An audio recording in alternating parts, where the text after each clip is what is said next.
Та бүхэн дээрэн амар амгалан айлтгая. Орхон аймагт болж өнгөрсөн үйл явдлын мэдээллийг чухлыг шударгаар шуурх оргинуурайтаагаар 21 цагийн мэдээ хүрэхэд бэлэн болоод байна. Мэдээллийн хөтөлбөртөө анхаарлаа хандуулна.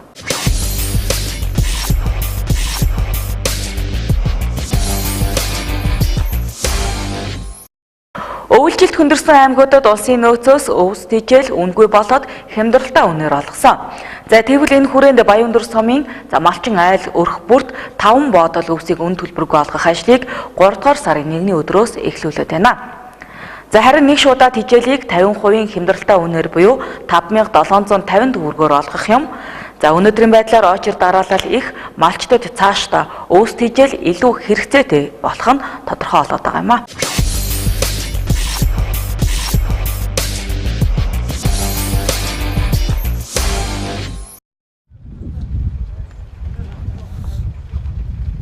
Монгол улсын ихэнх газар нутгаар өвөлжилт хүндэрч зуданд нэрвэгдсэн аймагуд цөөнгүй байна. Тиймээс улсын онцгой комиссоос аймаг орон нутгаар өвөлжилтийн бэлтгэл ажилдаа танилцж, улсын аюулгүй нөөцийн өвс тэжээлийг хүргэсэн. За Орхон аймагт тулгамдж буй асуудал нь зуншлаг гантай байсны улмаас цасан дор борог өвс байхгүй. За өнгөрсөн 2 дугаар сарын байдлаар малын зүү бас хорогдол 520 хүрсний нийт хорогдсон малын 54.4% нь бод, 44.6% нь бог эзэслэж байсан юм а. За мөн аймгийн хэмжээнд нийт 56.7 мянган их мал төлөх бөгөөд за 300 тонн буюу 15 мянган боодол өвс шаардлагатай байгааг за Орхон аймгийн онцгой комиссоос улсын онцгой комиссийн шуурхай бүлэгт танилцуулсан. За үүний дагуу манай аймагт 200 тонн өвсийг үн төлбөргүй олгож 50 тонн тэжээлийг 50% хямдралтай үнээр олгох болсны дагуу за тусламжийг татан авч 3 дугаар сарын 1-ээс эхлэн малчдад олгож эхлэв байна. Үүнээс Баянүндэр сумын 600 гаруй малчдад нийт 108 тонн өвс 1000 шуудаа тэжээлийг хуваарлжээ. За тиймээс малчин өрх бүрд адил хүртээмжтэй олгохоор нэг айлд 5 боодол өвсийг олгож эхлэв байна. Ерөөсөө малчин мал үхий айл манайд 620 малчин өрх байгаа. Тэгээд тэрэндээ ерөөсөө тэгш хуваарлж байгаа. Нэг айлд одоо 5 боодол өвс. Дээрээс нь юугаа тэжээл бол 1-2 шуудаа л олгочих тий. Ингэж олгож байгаа тий. Ер нь бол өвс тэжээлийн хүрэлцээ маш хэцүү байгаа. За хөтөлбөр бол цаг зууд хүндэрсэн. За тэгээд дээрээс нь манай дээр одоо шүлхийн голомтууд бол одоо манай аймгийн тоороо гарчлаа. Тэгээд эндээсээ бол бас одоо голомтод байгаа гэх юм уу, голомтод одоо хоригдсон энэ малчтаа бас одоо бас хүрэх ийм ажлыг бас зохион байгуулж байгаа давхар. Тэр 3 сарын 1-ээс олгоод эхэлсэн байгаа. Тэгээд одоо хүмүүс бол үнэхээр ширүүн бичлэлт бол хийгдсэн. Агуулч одоо бас нэлээ өнөө маргааш тавараг дуусгар шинжтэй байна. Дахиад ч одоо өвс тэжээлийн нөөц одоо бүрдүүлэх юм шаардлага бол урган гарч байгаа. Тэгээ манай малчид одоо бас зөв ойлгох хэрэгтэй. Ер нь бол улсаас үнэгүй өгч байгаа. Хэдийч одоо бас бид нар руу дайрч давчлах одоо янз янзын үйлдэл гаргаж байгаа бол энд бол бас малчтаа зөв ойлгосоо бид нар улсаас одоо 5 боодол өвс үнэгүй гэнэ бас одоо энэ хүндэрсэн цагт бол бас нэлээдгүй бас нэмэр болж байгаа. Тэгэхээр энийг ойлгох нэг юм байна, ойлгохгүй нэг юм байна. Тэгээд одоо бас хөтөлбөр үнэхээр хүндэрсэн одоо постоор орж гарахаа болцсон тэндээ одоо хоригдсон байгаа малчид байгаа. Тэгээд тэндээ бол бид нар бас нэг арай нэг өөр аргаар одоо яа онцгой хүмүүстэй ярьж агаад хүрэх юм ажлаа бас зохион байгуулъя гэсэн юм төлөвлөгөөтэй ингээд ажиллаж байгаа тийм. За гэсэн ч цаашид өвс тэжээл дахин татан төвлөрүүлэх шаардлагатай гэдгийг албаны хүн хэлж байна. За учир нь Баянүндэр сумын малчин өрхүүд зэрэгэлдэх сумдын шүлхийн өвчнөд боогдон өвс тэжээлийн хомсдолд ороод байгаа юм. Шаардлагатай тохиолдолд өвөлжилт нэн хүндэрсэн засанд боогдсон айл өрхүүдэд харьяа багийн ажлын албаар дамжуулан улсын нөөцөөс олгогдож байгаа өвс тэжээлийг хүргэх ажлыгч зохион байгуулж байна гэсэн юм а. За дашрамт хэлэхэд хэдийгээр улсаас үн төлбөргүй олгож байгаа ч нэгдсэн зохион байгуулалтаар айл өрх бүрт өвс хүртээхээр ажиллаж байгаа гэдгийг Баянүндэр сумаас хэллээ. За мөн өчигдрөөс эхлэн өвс тэжээлийг олгож эхэлсэн ч очир дараалал их маш богино хугацаанд олгогдох төлөвтэй байна гэсэн юм а.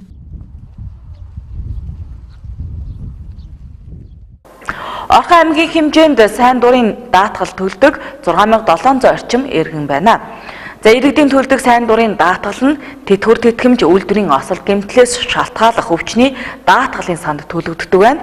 За харин иргэдийн хувьд гэрээний хугацаа дуусахад 30 хоногийн дотор сонгох шаардлагатай байдаг ч за хугацаа нь хэтэрч нийгмийн даатгал тасалдах эрсдэл байдаг гэдгийг нийгмийн даатгалын хэлтсээс анхааруулад байна. Орхон аймгийн хэмжээнд сайн дурын даатгал төлдөг 6700 орчим иргэн байдаг. Эдгээр иргэд цалингийн шатлалаас хамааран тус бүр 13 хувиар тооцон 3 сараас 12 сар хүртэлх хугацаагаар гэрээ байгуулан төлдөг. Гэсэн ч иргэдээ сайн дурын даатгалын талаар мэдээлэл тэмцэх байдаггүй. Сайн дурын даатгал төлснөөр ямар үр ашигтай талаарх мэдээлэл тэр бүр хүрдэггүй. Иргэдийн төлдөг сайн дурын даатгал нь тэтгэвэр тэтгэмж, үйлдвэрийн асуудал мэргэжлээс шалтгааллах өвчний даатгалын санд төвлөрдөг. Тэтгэврийн даатгал мэргэжлээс шалтгааллах өвчний даатгалын тухайд тодорхой нас болоод овсолт өртсөн тохиолдолд авч болдог. Харин тэтгэмжийн даатгалын сангаас иргэд хөдөлмөрийн чадвараа түр хугацаагаар алдах жирэмсний тэтгэмжүүдийг авах боломжтой. Доотлол нь 3 сар сайн дурын нийгмийн даатгал төлсөн тохиолдолд сангуудаас тэтгэмж авах эрх нь нээгддэг байна. Сайн дурын даатгал төлж байгаа даатгалагчид манай тэтгэмжийн даатгалын сангаас хөдөлмөрийн чадвар түр алдалтын тэтгэмж, жирэмсэн амарцсны тэтгэмж гэсэн тэтгэмжүүдийг авах боломжтой. Тий жирэмсэн амарцсны тэтгэмжийг бол жирэмсийнх маань 12 сар сайн дурын даатгалд төлөөд түүнээсээ сүүлийн 6 сар нь тасралтгүйгээр төлсөн байж иж эрх нь үүсдэг байгаа. Хөдөлмөрийн чадвар түр алдсны даатгал болохоор 3 сарын шимтгэл төлөхөд л тухайн хүний эрх нь үүсч идэг учраас 3 сар төлөөд 4 дахь сараас хөдөлмөрийн чадвар түр алдалтын даатгалыг авах боломжтой байгаа. Энэ нь бол өөрсдийнх нь одоо төлсөн өөрийнх нь сонгосон цалин буюу хөдөлмөрийн хөлснийх нь орлогоос нь шалтгаалж даатгалагчид маань өөр байдаг. Хоногоос шалтгаалаад бас өөр хэмжээ тэтгэмж авах эрх үүсдэг байна. Зарим иргэдийн тухайд сайн дурын нийгмийн даатгалаа гэрээ байгуулсан хугацаанд цалингийн шатлалын хэмжээг өөрчлөн төлөх сонирхолтой байдаг. Гэсэн ч гэрээний хугацаанд энэ хэмжээг өөрчлөх боломжгүй. Өөрөөр хэлбэл гэрээнд заасан дүнгээр төлөх боломжтой байна. Өнөөдрийн байдлаар хөдөлмөрийн хөлсний доод хэмжээний 13-аас эхлэн шимтгэл төлж байгаа. Мөн гэрээ байгуулсан иргэд гэрээний хугацаа дуусны дараа 1 сарын хугацаанд багтаж гэрээгээ сунгах боломжтой байдаг. 30 хоногт багтаагүй тохиолдолд нийгмийн даатгалын шимтгэл тасрах эрсдэлтэй гэдгийг мэргэжлийн хүн анхаарууллаа. Орхон аймаг нь гадаад хамтын ажиллагааны хүрээнд Японы Такамачи болон Солонгос улсын Ёсу хоттой хамтран ажилладаг байна. Өнгөрсөн онд тус хотуудад хийсэн ажлын үеэр гэрээний дагуу ажиллах хүч экспортлох анхан шатны гэрээ хэлэлцээрийг хийсний дагуу Эрдэнэт хотоос ажиллах хүч гаргана хэмээн мэдээлж байсан. Тэгвэл Солонгос улсын орон нутгийн сонгуультай холбоотойгоор энэ ажлыг түр хугацаагаар хойшлуулах саналыг Солонгос улсаас ирүүлсэн байна.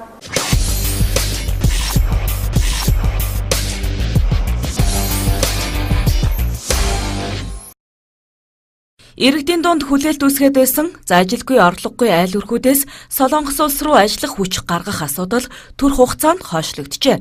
Орхон аймаг нь гадаад хамтын ажиллагааны хүрээнд Солонгосын Ёсу хоттой хамтран ажилладаг. Өнгөрсөн онд тус улсад хийсэн ажлын хүрээнд гэрээний дагуу Ёсу хотод ажиллах хүч экспортлох анхан шатны гэрээ хэлэлцээрийг хийсэн байдаг. Мөн 2017 оны 12 дугаар сарын 15-нд Монгол улсад суух бүгд найрамдах Солонгос улсын элчин сайдын яамтай Орхон аймгийн засаг даргын тамгын газар гэрээ байгуулсан. Дараагийн удаад иргэдийг бүртгэх болон ажиллах нөхцөл, цалин хангамжийн асуудлаар хоёр тал санал солилцож хамтран ажиллах гэрээ байгуулахаар төлөвлөгдөж байсан. Тэгвэл эх 6 дугаар сарын 23-нд бүгд найрамдах Солонгос улсад орон нутгийн сонгуул болох тул манай аймгаас ажилтан авах асуудлыг түр хугацаагаар хойшлуулах саналыг бүгд найрамдах Солонгос улсын Ёсу хотоос ирүүлжээ. 2017 онд Орхон аймгийн засаг даргын тамгын газраас нэг өрх нэг ажлын байр аян зарласан. Орхон аймгийн хэмжээнд гэр бүлийн гишүүдийн нэгэн ч ажил хийдэггүй 2800 орчим өрх байдаг. Эдгээрээс хамгийн түрүүнд явах 100 иргэдийг сонгож материалыг нь бүрдүүлэн авч зуучлана гэж байсан нь ийхүү тухайн улсын сонгуультай холбоотойгоор хойшлогдсон Орхон аймгийн засаг даргын тамгын газраас албан ёсоор мэдээлж байна. Учир нь энэхүү мэдээлэл нь олон нийтийн дунд хүлээлт үүсгэсэн асуудал нэг байсан төдийгүй бүртгэл нь явагдаж дууссан гэх ташаа мэдээлэл олонний дунд тархаад байсан юм а. Ажлаас үндэслэлгүй халагдах цалин хөлстэй холбоотой санал гомдлыг төрд харин хувийн хвшлийн аль нэг байгууллагатай холбоотой хөдөлмөрийн маргааныг шуурхай зохицуулах салбар хооронд хандах эрхтэй байдаг ч иргэд тэр бүр мэддэггүй олмоос хэвлэл мэдээллийн байгууллагад ханддаг. Тиймээс энэхүү мэдээллийг бэлтгэлээ анхаарлаа хандуулна. иргэдээс бол ажлаас халагдсантай холбоотой гомдол мэдээлэл бол нэлээдгүй. За хэвлэл мэдээллийн байгууллагууд бол тавиад байна л да. За гэтэл бол хэвлэл мэдээллийн байгууллага өөрөө за тухайн процессыг шалгах, хянан шалгах, за буруутай үгүйг тогтоох байгууллага биш л дээ. Тэгэхээр иргэдэд гол нь бас энэлийн мэдлэг мэдээлэл хангалттай биш байгаагаас хэвлэл мэдээллийн байгууллагууд төлхөө хандаад байна гэсэн ойлголт бид бол аваад байна. За тийм учраас яг энэ асуудал дээр гүйцэтгэх одоо процессыг хяналт шалгалтыг явуулдаг хөтөлбөрийн маргаан таслах комисс дээр ирээд байна л да. Тэгэхээр иргэд бол ийм буруу ойлголттой яваад байна. За танаа маргаан таслах комисс дээр ямар хүмүүс хандах хэвтэй. За зарим хүмүүсийн тухай зөвхөн төрийн байгууллагын байгууллагатай холбоотой гомдолд танахыг одоо шүүн таслах ч мэдээ үйл ажиллагаа явуулдаг гэсэн буруу ойлголтууд байгаа байна. За хуулийн зохицуулалтаар бол хөдөлмөрийн маргаан таслах комисс 2 талын бүтцтэй байхаар хөдөлмөрийн тухай хуулиар зохицуулагдсан байдаг. За хөдөлмөрийн маргаан таслах комисс бол тухайн аж ахуйн байгууллага дээр ажиллах ёстой.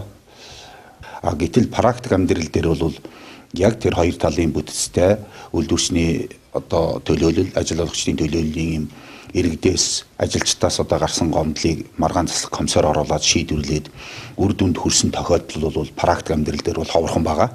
За энэ утгаараа бол Монголын үйлдвэрчний хэвлэлийн үндэсний хэмжээнд ярьж 2008 онд хөдөлмөрийн маргааныг шуурхаа зохицуулах салбар хороо гэсэн энэ 3 талын бүтцийг бол одоо бий болгосон үндэсний хэмжээнд. За энэ үндэслэж орон нутагт аймаг салбарын үйлдвэрчний хэвлэлийн холбоотууд 3 талын энэ бүтцийг бол аймгийн засаг даргын захирамжаар одоо байгуулан 2008 оноос одоо тасралтгүй ажиллаж байгаа. Манай Орхон аймагт 2008 онд хөдөлмөрийн маргааныг шуурхаа зохицуулах салбар хороо одоо байгуулагдсан 9 хүний бүрэлдэхүүнтэй.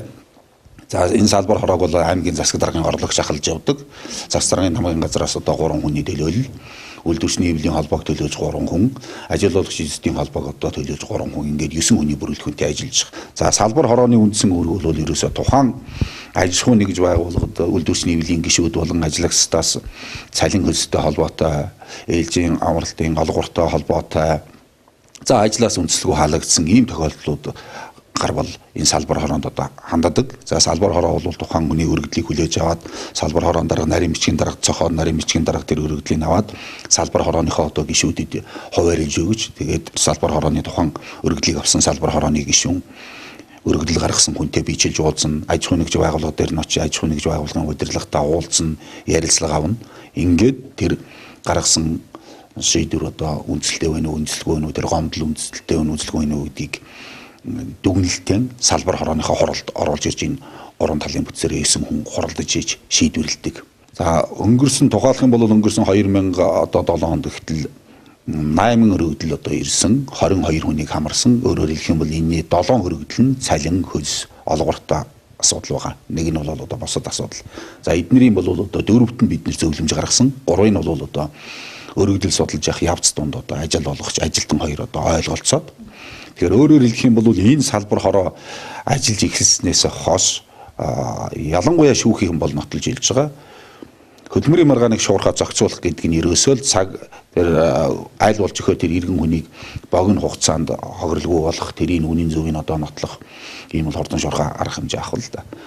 Тэгэхээр шуурхаа гэдэг утгаараа шийдвэрлэх хугацаа хэд хоног байдیں۔ За дээрэс нь яг энэ салбар хорооноос гарч байгаа одоо хамгийн сүүлийн мэдээлэл нь одоо шүүхийн ч юм уу те байгууллагын одоо хүлээн зөвшөөрсний яг нөгөө тухайн ажил олгогч болоод ажилтны хүлээн зөвшөөрөх хэмжээний шийдвэр байж чадах уу? Шүүхийн шийдвэртэй адилхан хүчин төгөлдөр гол нь байж чадах уу? Өргөдлийн бол одоо гаргаж байгаа хөн хэлсэх хугацаа тэр тушаа шийдвэр гаргаад тушаа шийдвэрийн нөгөө үчиндээ хугацаа бол сарын дотор л одоо өргөдөл гаргах иргэн ирэх байгаа шүү дээ. Сарын хугацаа өнгөрөх юм бол одоо нөгөө хөн хэлсэх хугацаа авах. Тийм учраас биднэрт бол энэ талаар мэдээлэл аваад богино хугацаанд тушаа шийдвэр аваад тэр мэдээлэл аваад ирсэн тохиолдолд бид нар бол ажлын 5 хоногт одоо 10 хоногийн дотор хуралдаж байгаа. За хуралдаад эндээс бол бид нар бол ямар нэгэн одоо тогтоол шийдвэр бол гаргахгүй. Ирэх хэмжээ нь бол яг хөхөр зөвлөмж гаргачих. Тэр өргөдлийн сулаа түрүүний би тодорхой хэлсэн. Өргөдлийн салбар хорооны гишүү аваад очоод судлаад тэгээд нөгөө ажил олгогч хүлээж зөвшөөрөхгүй өөрийнхөө гаргасан тушаал шийдвэрийг байх юм бол хурлаар оруулаад хилцээд эцсийн шийдвэрийг гаргаад зөвлөмж хөргүүлнэ.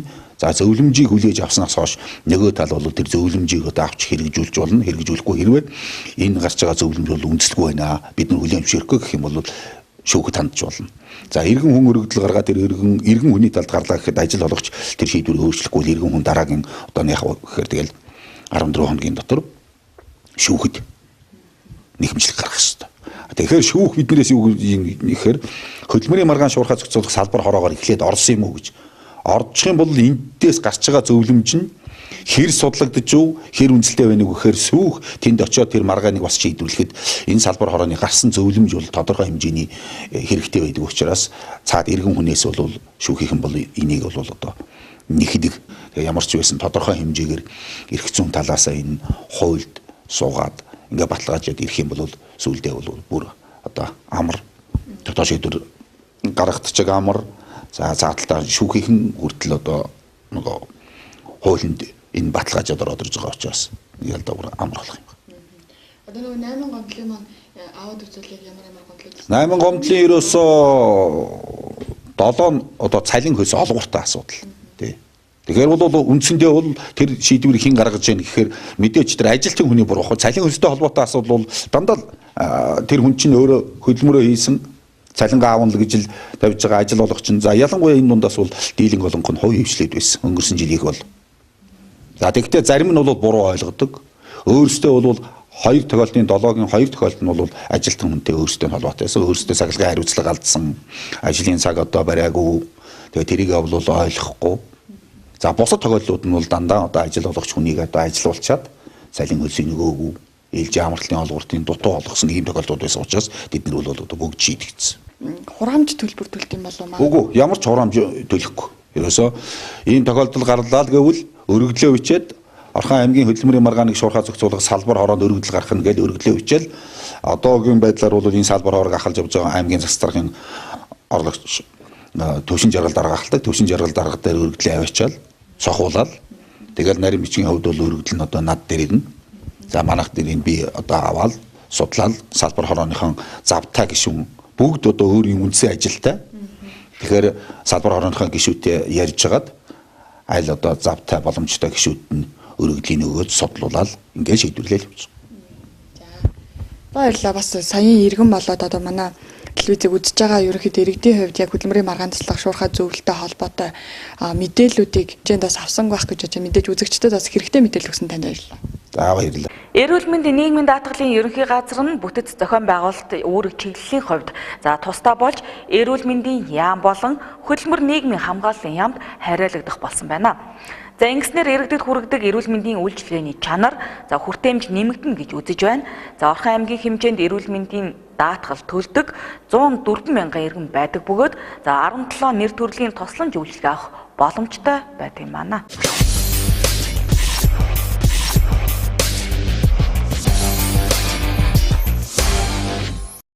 Иргэд сар бүр эрүүл мэндийн даатгал төлдөгч түүнээс хүрдэг үр ашиг ховд төдийгүй эрүүл мэндийн даатгалаар ямар төрлийн үйлчилгээг үнэлбэргүй болон хөнгөлөлтөө өнөр авах тухай мэдлэг мэдээлэл эрх зүйн зохицуулалт хомос байдаг. Товчхондоо эргэн бүр жилд хамгийн ихдээ 2 сая улиралд 165 мянган төгрөгийн эрүүл мэндийн тусламж үйлчилгээ авч хэмжлүүлэх боломжтой байдаг ч үүнийг ашиглаж зарцуулж чаддаг нь ховор байдаг. Тиймээс эрүүл мэндийн даатгалын санд төвлөрдөг мөнгийг иргэдэд хүртээмжтэй үр ашигтай зарцуулах зорилтын хүрээнд эрүүл мэндийн даатгалын санг нийгмийн даатгалын сангаас эрүүл мэндийн яамны харьяанд шилжүүлж засгийн газрын шийдвэрээр эрүүл мэндийн даатгалын ерөнхий газрыг байгуулсан. Харин аймаг орон нутгийн эрүүл мэндийн нийгмийн даатгалын хилцүүдийн тухайд иргэдэд ямар нэгэн чирэгдэл учруулахгүйгээр өөрийн нэг байрандаа үйлчилгээгээ явуулах бөгөөд харьяалагдах яаманд нь л өөрчлөлт орсон гэдгийг Орхон аймгийн эрүүл мэндийн нийгмийн даатгалын хилцээний дарга хэлж байна. Эрүүл мэндийн даатгал болон нийгмийн даатгал хоёрыг тусдаа агентлаг болгосон байгаа.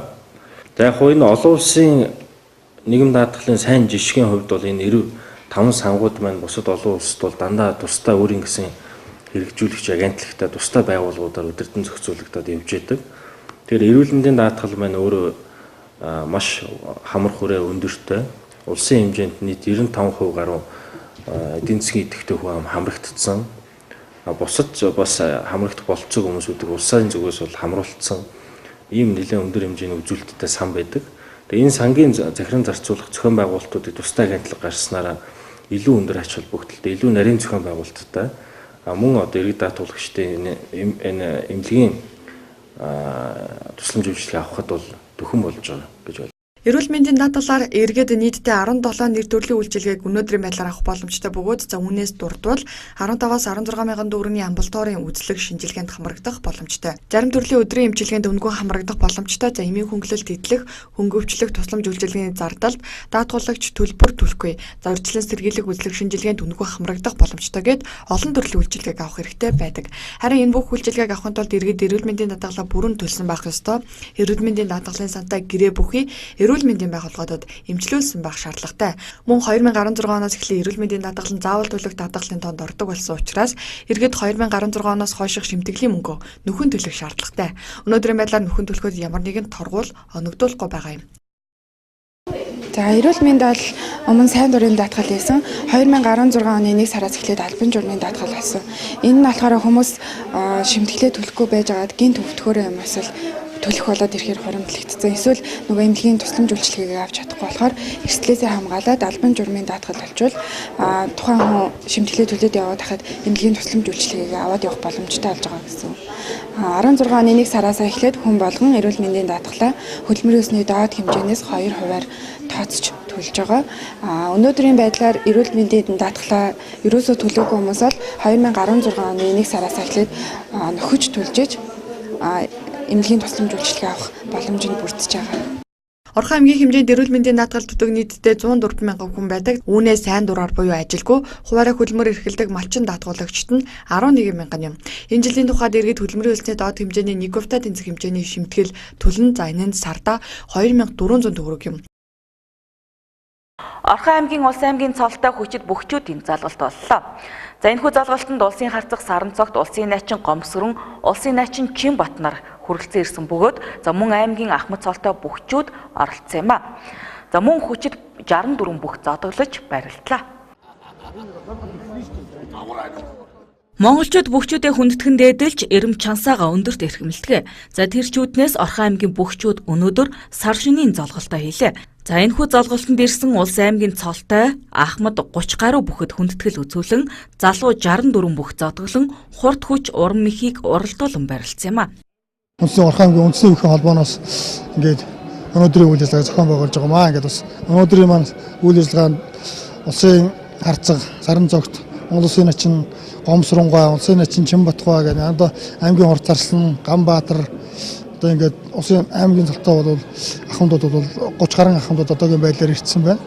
Өнөөдрийн залгалт маань бас сайхан болж байна. Бүхэн холбооноос баримталж байгаа юм маань бол өгчүүдээ ер нь барилдаан сар болгон барилдаантай байлгая. Тэмээ барилдаанаас барилдаанад хооронд бас залуучууд маань чангарч одоо туршлагаа сайжруулж юм байдаг. Тийм учраас ер нь барилдаангүй сар байхгүйгээр юм өрөөтэй явж байгаа энэ жил. Ер нь шин аяллыг бас шинэлэг хэлбэрээр бас зохион байгуулж нийгэм рүүгээ хандсан, бөхчүүд рүүгээ хандсан тийм ээ. Ийм аяллуудыг бол олон хэлбэрээр зохион байгуулдаг гэсэн төлөвлөгөөтэй байгаа энэ жилийн хувьд. Эрдэнэтийн Ахмад залуу хүмүүсийг цуглуулж бидний зоргуулж байна. Энийг сайхан арга хэмжээ байна. Орхон аймаг ер нь олон жил бүхэн арга хэмжээ энд их анхаарч байгаа. Сүүлийн жилүүд бол ер нь бүхэн хөгжил гэдэг юм уу одоо арга хэмжээнүүд бол их сайхан явагдаж байгаа да. Ингээд нийт орхончуудаа орхоныхоо одоо нийт өгчүүдэд нийт орхончуудаа ажлын амжилт сайн болгоны хүснээр ёо. Хүүхдүүдийн сонсголтгийг тэгээд энэ сонсголтод хийчихээд орж ирээ сууж байна. Тэгээ хүүхдүүдтэйгээ одоо ингээд сонсгочод байж энэ одоо. Би одоо их явц насаа хэцсэн болохоор дам явж чаддгүй шүү дээ. Тэгээд гэртээ гоцсон хүсгэл байж идэв. Нагаач ордог бол зурагтаар хараад тэгэл байж ах шүү дээ. Оо сарнда сайхан шинэлээ. Би бүхэн хангардын бүхэн багш байсан хүн байгаамаа. Одоо жилүүдээ гарчаад ингээд жаргаж байна. Манай Орхон аймгийн бөхчүүд сайхан барилддаг маа олон цолтой байх байгаа. Бүхэн барилдаа их болж байгаа сайхан бол. Хүүхдүүдэд залуучуудаа барилдуулаад биднээс Ахмад бөхчүүд биднээс залгуулаад ингээд цуглуулж сайхан байна. Сэтгэл өндөр байна. За энэхүү залгалтыг Орхон аймгийн биеийн тамирын спортын хорооноос жил бүр уламжлал болгон зохион байгуулдаг юм а. За цаашид сар бүр баян өндөр сумын хэмжээнд бүхийн тэмцээн оролдооныг зохион байгуулна гэдгээ энэ үеэр илэрхийлсэн юм а.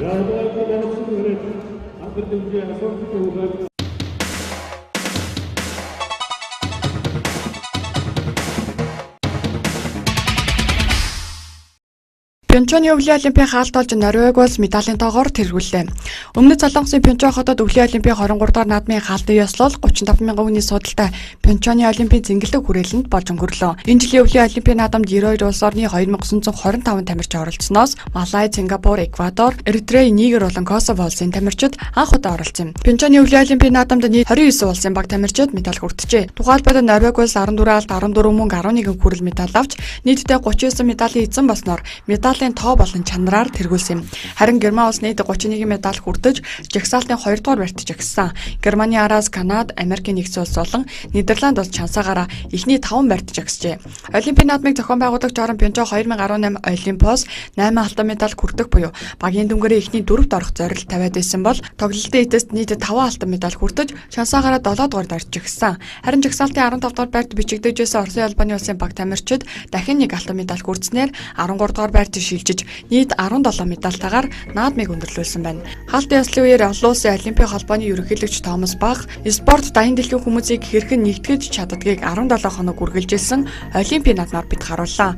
Үнэн чударгаар өрсөлдсөн тамирчидаа баярлалаа. Та бүхэн бол бидний үзэл санааг өөдрөг байлгадаг хамгийн сайн элчүүд юм гэж хэлжээ. Үн тэрээр өвлийн олимпийн 23 дахь наадам өндөрлөж байгааг мэдгдсэн байна. Түүнчлэн хаалтын ёслолын үеэр олон улсын олимпийн хорооны ерөнхийлөгч Томас Бах олимпийн далбааг Бээжин хотын дарга Чинзинэнд дамжуул өгсөн юм. Өвлийн олимпийн 24 дугаар наадам 2022 оны 2 дугаар сарын 4-өөс 20-нд Бээжин хотод болох юм.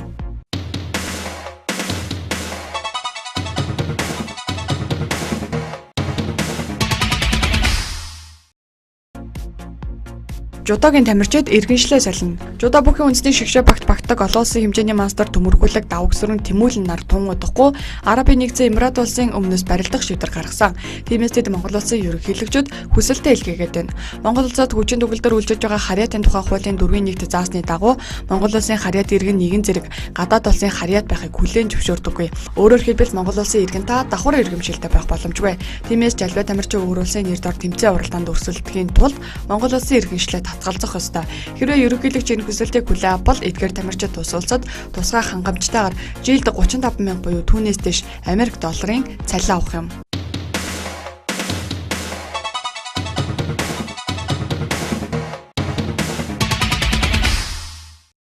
Монгол улс авилгын индексээр 183 орноос 103 дугаарт жагсжээ. Transparency International байгууллагаас жил бүрийн авилгын индексийг шинжилэн танилцуулдаг 2017 оны судалгааны дүнгээс харахад манай улс 183 улсаас 103 дугаарт жагсжээ. Бахрейн, Кот д'Ивуар, Танзани, Монгол улсууд 36 оноо авч 103 дугаарт оржээ. Өнгөрсөн онд манай улс 87 дугаарт ирэмлэгдсэн бол нэг жилийн хугацаанд 16 байраар ухарлаа. Тэгвэл 2017 онд авилгын эсрэг тэмцлээрээ Шинзланд 89 оноотой, Дани 88 оноотой тэргүүлв. Сир 14, Өмнөд Судан 12, Сомали улс 9 оноо авч жагсаалтанд цүүл мушигжээ. Бүс нутгаар нь авч үзвэл баруун Европын орнууд хамгийн бага авилгатай байна. За энэ бүсийн орнуудын дундаж оноо 66 байжээ. Харин Африкийн орнуудын дундаж оноо 32 байгаа бол зүүн Европ, Төв Азийн орнуудын 34 байна. Нийт 180 улсын 3.2 нь 50-аас бага оноо авсан нь дийлэнх улсууд авилгын эсрэг дөрвтэй арга хэмжээг аваагүйг харуулж байна. Бүх улсын дундаж оноо 43 байгаа нь өмнөх жилүүдийнхээс огт өсөөгүй. 2012 оноос хойш авилгын индексээр дээшлүүлсэн улсуудаар Кот д'Ивуар, Сенегал, Их Британаар орж байгаа бол индекс нь доошлуулсан орнуудаар Сир, Имен, Австрали орж байна. Төлөөд хэвлэлд төрийн бас байгууллагын тогтолцоонд сул хөгжилтэй орнууд авилгад илүүтэй өртөж байна гэж шинжээчид дүгнэж байна. За авилгын индекс нь хамгийн өндөр болох Африк ойролт орнуудын орнуудад 7 оноо бүр нэг сэтгүүлж амиа алдсаар байна.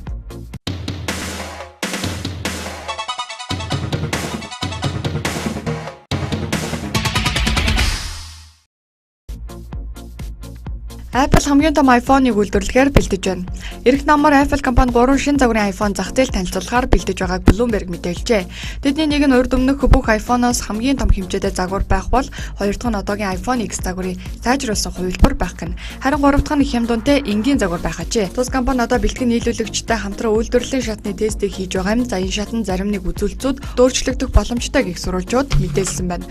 Өнгөрсөн онд зах зээлд гарсан iPhone X загварын борлуулалт төсөөлж байснаас тааруу байгаа 2017 оны сүүлчийн улиралд Apple 77.3 сая iPhone зарсан нь шинжээчдийн таамаглаж байсан 80.2 саяд хүрээгүй юм. Дээрх үр дүнг iPhone X-ийн үн өндөр байсан болон хангалттай сайн үзүүлэлттэй iPhone 8 түүнээс хэм дүнтэй байсан зэрэгтэй нь холбон тайлбарлаж байгаа. Энэ удаа яригдж байгаа том хэмжээтэй iPhone 6.5 инчийн дэлгэцтэй байна гэжээ. Бараг iPhone 8 Plus шиг хэмжээтэй боловч iPhone X шиг эргэмээ хүртэл тэлсэн дэлгэцтэй байх тул хамгийн том дэлгэцтэд тооцогдох гин. Харьцуулбал iPhone X-ийн дэлгэц 5.8 инч хэмжээтэй байна. За мөн OLED технологийн дэлгэцийг ашиглахаар төлөвлөж байгаа гин. Том болон iPhone X-ийн сайжруулсан загварт хоёуланд нь алтлаг өнгийн хувилбар нэмж байгааг мөн мэдээлжээ. Зарим зах зээл зориулсан том хувилбар нь 2 SIM карт ордог байх магадлалтай гин. Харин 3 дахь буюу хэмт хувилбар нь iPhone X шиг эрмэг хүртлээр тэлсэн дэлгэцтэй Face ID царайгаар таних системтэй байхаж өнөө бууруулж байгаа гол зүйлс нь OLED биш LCD дэлгэц ган хүрээгүй энгийн хөнгөн цагаан хүрээтэй их бий болж байгаа гин.